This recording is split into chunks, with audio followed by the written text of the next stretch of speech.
this video, we will cover all the power structures and ask people questions that show how they are currently affecting our society. White supremacy, the power that white people have over people of color. We asked this question to a couple of individuals. Two men walked inside a store. When they walked out, one of them was labeled as a shoplifter. One man was black and the other one was white. Which man most likely committed the crime?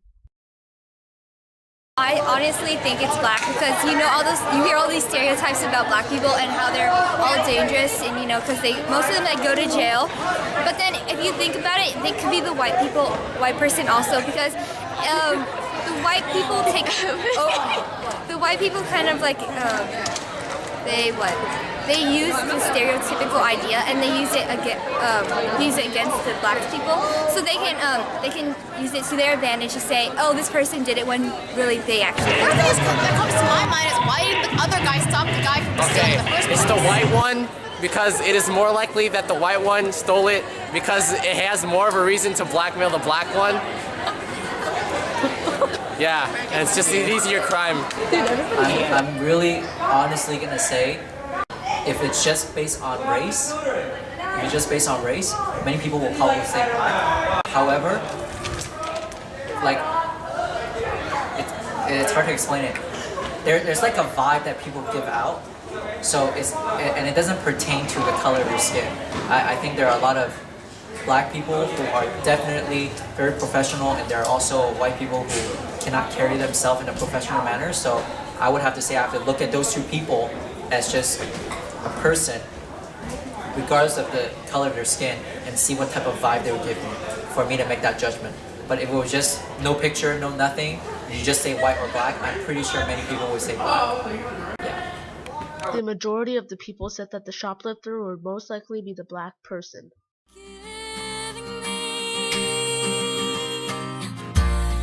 Too many things lately. You're all I need.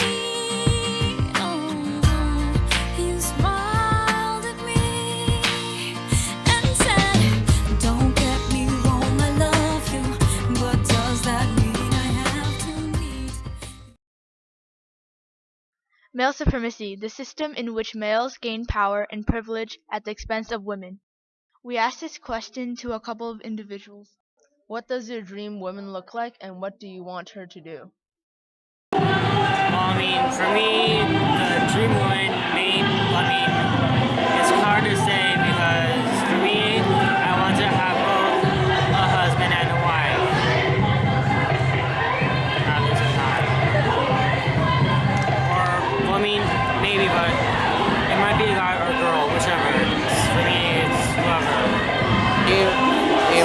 Women looks like, I don't know, I don't really have like a picture of what she really looks like. It's like, I guess, if there's anything I want my dream woman to be like, it's nice, it's kind, it's passionate. No, really don't like the big booty thing. What do you want them to do? I think what I want them to do is just show affection the same. My dream woman will be someone who can appreciate and share my passion, which is in education. I want her to understand how much I like education, how much I like being here, for her to understand me and to appreciate the work that I do, even though a lot of people don't give respect to teachers.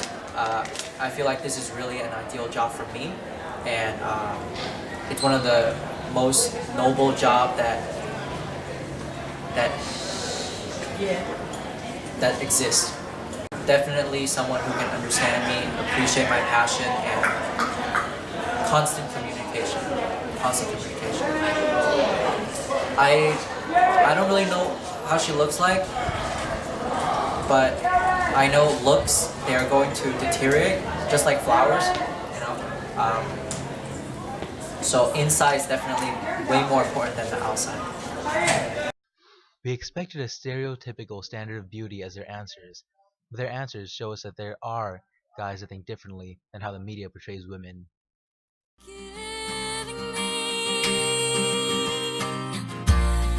Too many things lately. You're all I need. Oh.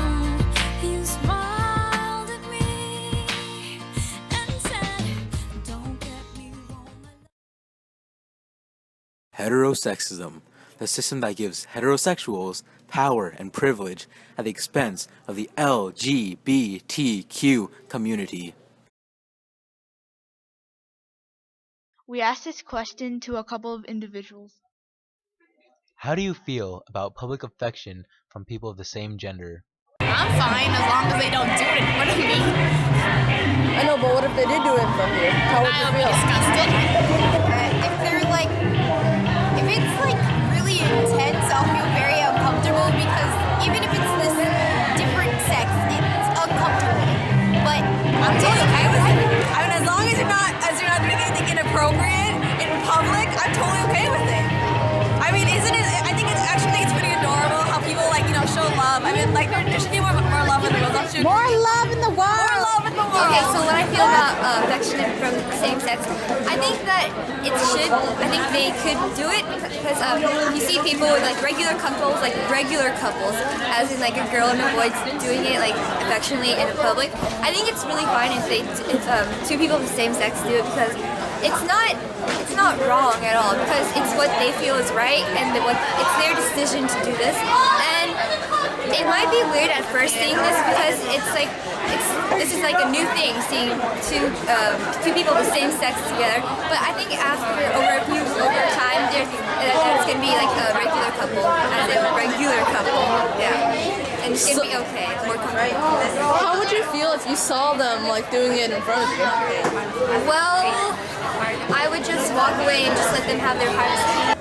It depends what you mean by public affection. I mean, it's okay for them to hold hands, kiss. To me, it's really respecting each other's boundaries. Whatever right you give yourself, you think you're entitled to, I feel like you should give the same to others. I don't think heterogeneous or opposite sex couples have more rights or more privilege than same sex couples. So whatever boundaries you give yourself, you think it's not acceptable for you to do, then I think you have to hold the same standard, not to have double standards essentially. That's what I'm trying to say. Yeah. Most of them said that they were okay with it, but how would they react if they were actually in that situation?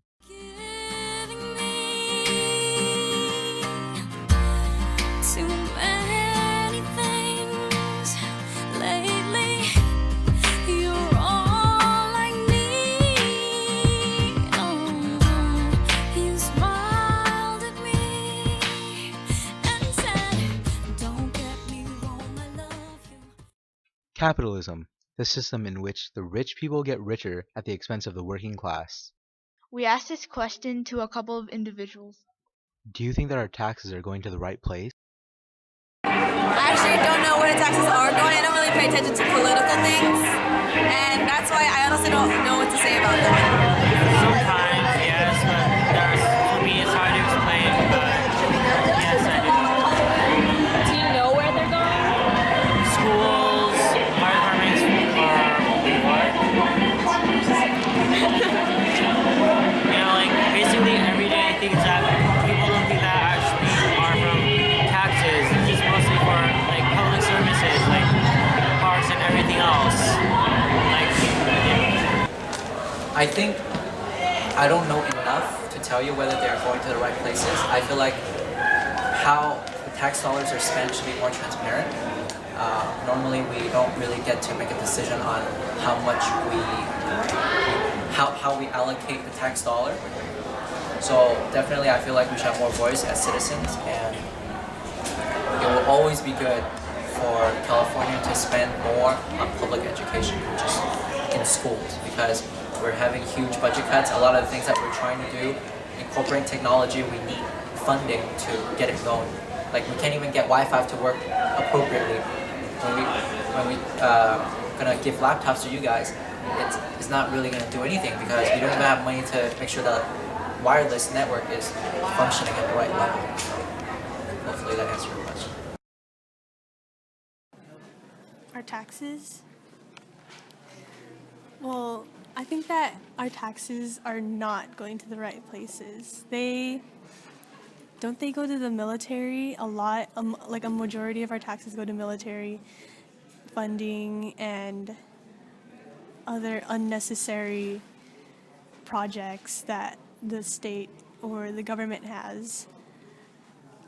I think that the art taxes should go to things like improving infrastructure and providing better health care and resources for society or for communities, and our taxes should go to improving schools and helping out people in poverty who can't do anything about their situations, unlike others who they receive like the taxes that get deducted from like our income or from other stuff, and they get it for free and they're just freeloading. Some said that they were not aware of the current issue on taxes, but for those who do, they said that they were going to the wrong places.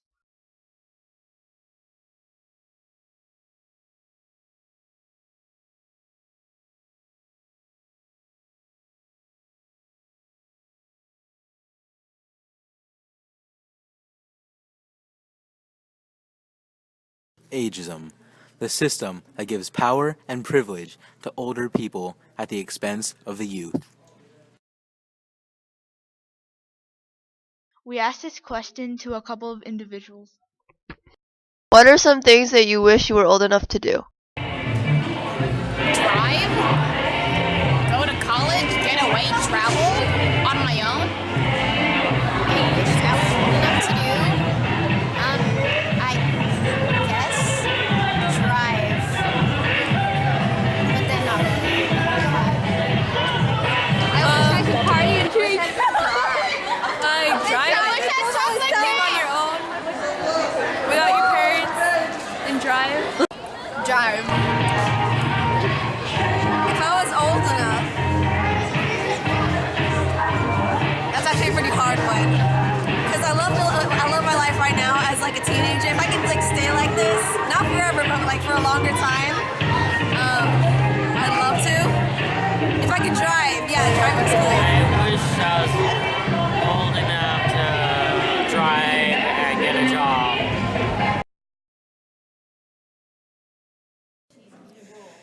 I wish I was old enough to drive by myself, like able to drive like with my friends. As you can see, most of the individuals said they wanted to drive, but were not old enough. We heard answers from the youth. What about the more elderly?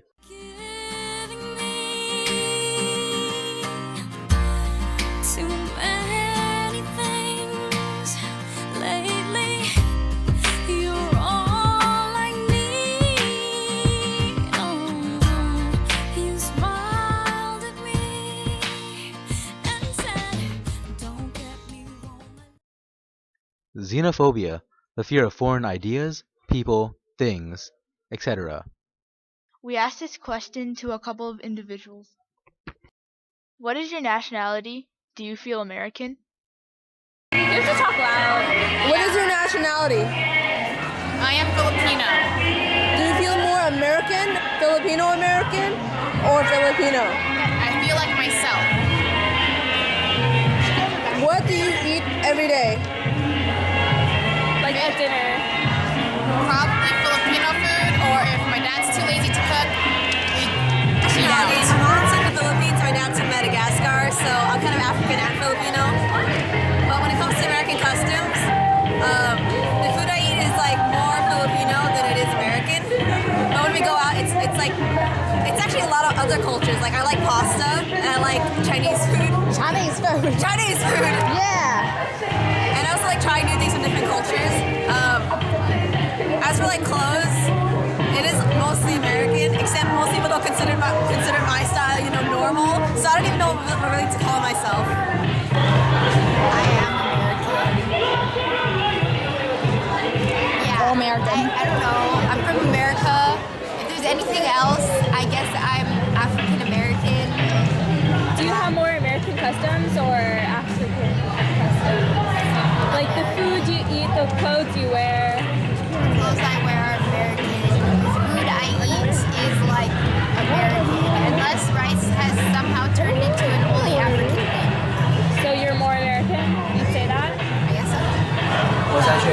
question. I'm Chinese, 100%, and I went through phases. I think everyone goes through phases with their identity. I first started when I first came to the U.S. from Hong Kong. Definitely wanted to assimilate to the culture, so I was definitely more American. My head was shaved and everything, like an ABC, American-born Chinese. And then when I went to college, a lot of my friends were FOBs. They also immigrated from another country, so that's when I connected with my Chinese culture a little more. Now, I think whenever I'm at work, I feel more American because I'm always speaking English with the students. But when I go home and when I hang out with my friends, I feel more Chinese because I speak my primary language, which is Cantonese. We also asked him if the food that he eats changed from when he was living outside of US. At home, I think my family we still eat similar things, but the ingredient is different. Some ingredients here are fresh, like beef, but then other vegetables and fruits, I think they're more fresh back in Hong Kong. But when I go out and eat, I'm actually very adventurous with food. I try all types of cuisine. I try Ethiopian, all types of European food, Asian food, Middle Eastern, South American, all of it. So pretty adventurous when I go out to eat. Has it like changed since you moved here, or is it just the same? Oh, definitely has changed. Like, back in Hong Kong, it's a highly homogenous city. So everywhere you go, it's just Chinese food. At most, Asian food, mostly. So being here in the Bay Area, it's just like a big melting pot. You get to try many restaurants and try the authentic cuisine from other countries. So that's cool. All of the answers were unique and different in their own ways, and it shows that the government's techniques do not always work.